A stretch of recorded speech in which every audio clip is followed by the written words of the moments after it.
mi, yo'qmi? Toat, mag'firat oyi, nur, hidoyat oyi, Qur'on tilovati bo'lgan, barakot bo'lgan oy birodarlar. Buni g'animat bilishimiz kerak. G'animat bilishimiz kerak.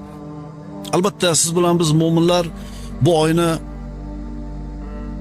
hurmati siz bilan bizni qalbimizda oliy, makonati ulug' birodarlar.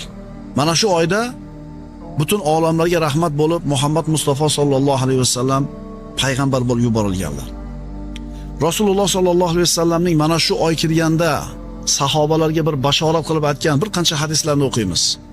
Bu oyning fazilati, bu oyda qilingan amallarning bir boshqa oydagi amallardan farqi bir qator eslab qo'yamiz. Chunki bu narsalarni doim biz eshitamiz har Ramazonda.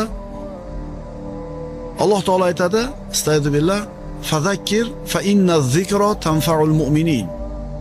Eslating, eslatma bering, zero eslatma mo'minlarga